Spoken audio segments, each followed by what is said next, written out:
संबंध एक सहारा होता है जीवन का, और संबंधी वो होते हैं जिनसे आवश्यकता पड़ने पर सहायता मांगी जा सके, जिन पर विश्वास किया जा सके कि बुरे समय में वो हमारे काम आएंगे। कभी ऐसा भी हुआ होगा कि आपके पास कोई सहायता मांगने आया, या ऐसा भी हो सकता है कि आप किसी के पास सहायता मांगने गए हैं। परंतु प्रश्न ये उठता है कि क्या केवल किसी के मंतव्य में उसकी सहायता इसीलिए कर देनी चाहिए क्योंकि वो आपका संबंधी है? अब आप कहेंगे कि ये कैसा प्रश्न हुआ?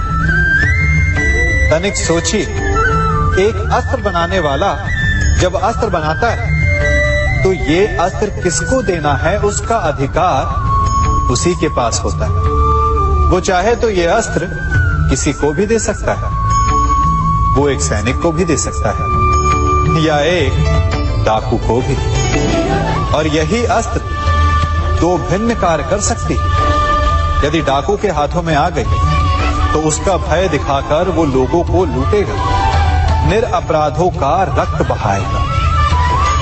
सहायता करने वाले की भी अवस्था ऐसी ही होती है। इसलिए किसी की सहायता करने से पूर्व ये विचार कर लेना आवश्यक है कि किसे क्या, कब और कितनी सहायता देनी चाहिए कि उसका दुरुपयोग ना हो। यदि आपकी सहायता से कोई अधर्म हुआ तो उसके उत्तरदायी आप ही होंगे। क्या कर रहा हूं मैं? दर्पण में देख रहा हूं। आप लोग भी प्रतिदिन देखते होंगे, परंतु प्रतिदिन अपना मुख देखने के बाद भी उस पर लिखी एक बड़ी सीख देखना भूल जाते हैं। अब आप कहेंगे कैसी सीख? तो जाइए, एक बार फिर से दर्पण के सामने जाइए और मुख खोलकर देखिए, क्या दिखेगा? दंत पंक्ति और जीभा, है ना? अब विचार कीजिए, दंत जन्म के पश्चात आते, एक नहीं दो बार आते, परंतु मृत्यु से पूर्व नष्ट हो जाते हैं। और जीभा जन्म पहले से होती है, परंतु मनुष्य के मृत्यु के पश्चात भी उसके अस्तित्व में रहती है ना? आश्चर्य की बात। दंत कठोर होते हैं, जीभा कोमल, परंतु फिर भी दंत नष्ट हो जाते हैं, जीभा नहीं होती। यही रहस्य है कि हठी और कठोर लोग शीघ्र नष्ट होते हैं और कोमल लचीले आवश्यकता के अनुसार स्वयं में परिवर्तन ला सकने में सक्षम लोगों का ही अस्तित्व रहता है। अर्थात परिस्थितियों के अनुसार स्वयं को लचीला बनाना सीखिए और आपका जीवन सरल हो जाएगा।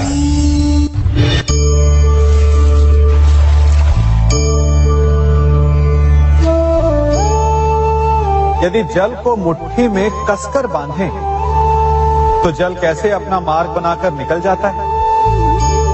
इसी धारा की भांति यही अवस्था हमारे अपनों के साथ भी होती है।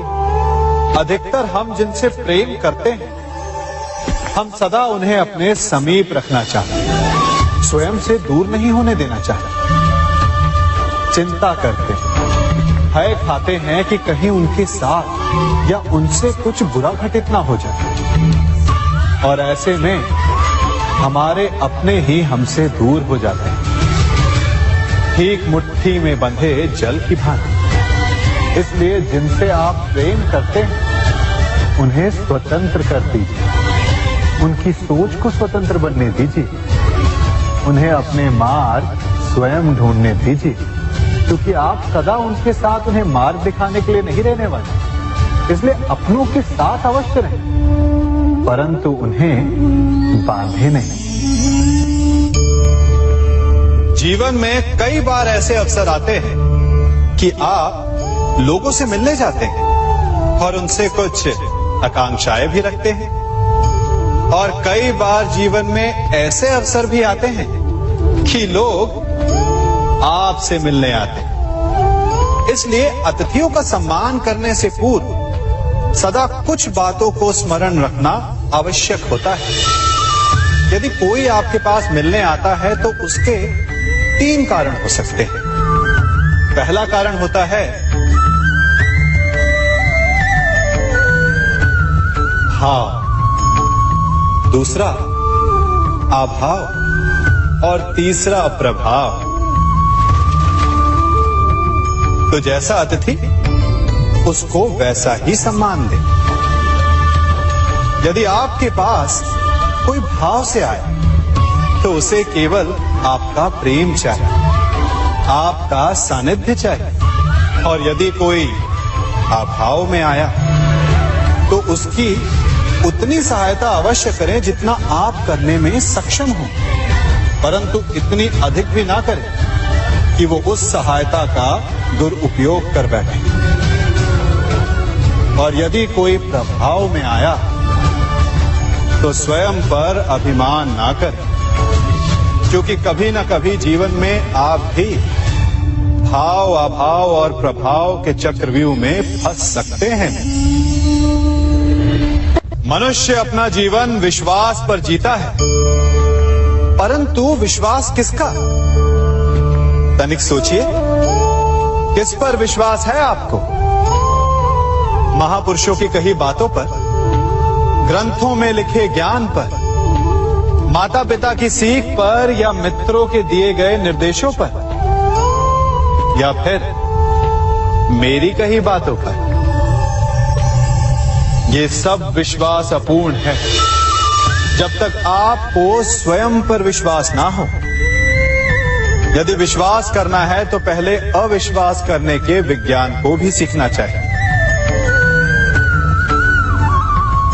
आप किसी की बातों पर विश्वास न करें। आप अपने मन से पूछें, अपनी अंतर आत्मा से प्रश्न करें, और जो उत्तर मिलेगा वही सबसे उचित होगा।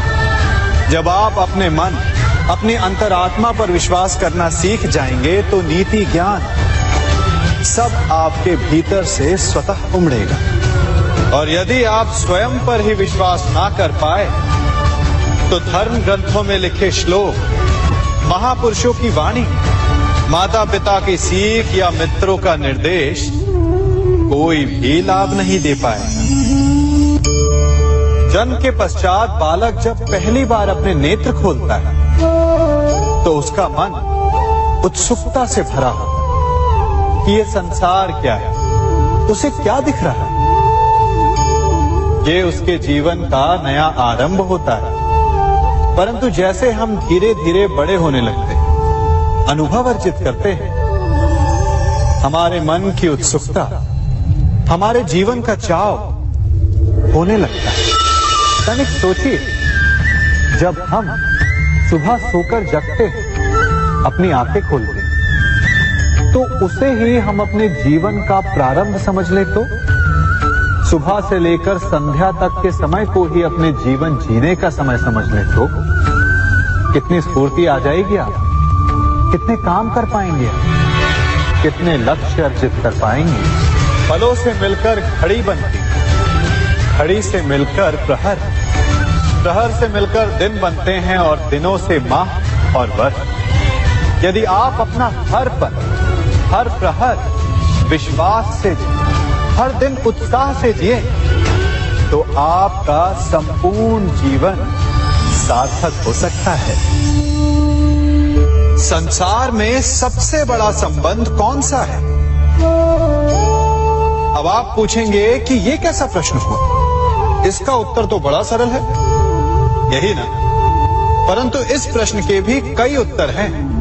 कोई कहेगा माता और पुत्र का संबंध, तो कोई कहेगा पिता पुत्री का संबंध, तो कोई पति पत्नी का, और तो कोई भक्त और भगवान का संबंध। परंतु तनिक गहराई से देखेंगे तो पाएंगे कि ये सारे संबंध या तो जन्म से जुड़े होते हैं, या समाज में बना दिए जाते हैं, या फिर किसी आकांक्षा के चलते बनते हैं। तो सबसे बड़ा संबंध कौन सा होता है? उलझ गए ना? सबसे बड़ा संबंध होता है मित्रता का, क्योंकि मित्र हम स्वयं चुनते हैं, जिसमें ना कोई आकांक्षा होती है, ना ही कोई स्वार्थ छिपा होता है। यदि कुछ होता है तो केवल साथ का आनंद, अपने बीते दिनों को स्मरण कीजिए। जब आप घर से बाहर निकलते होंगे तो सबसे पहले किसका स्मरण होता था? मित्र का।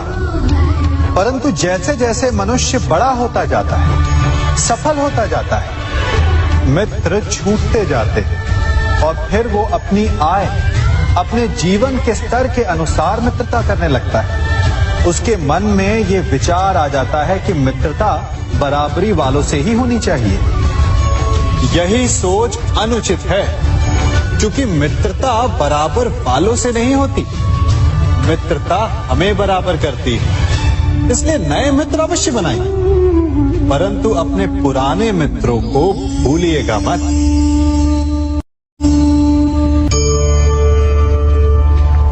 एक पिता होने के नाते आप अपनी संतान के लिए क्या करते हैं? उसके लिए बहुत सारी सुविधाएं जुटाते, बहुत सारा धन कमाते हैं ना?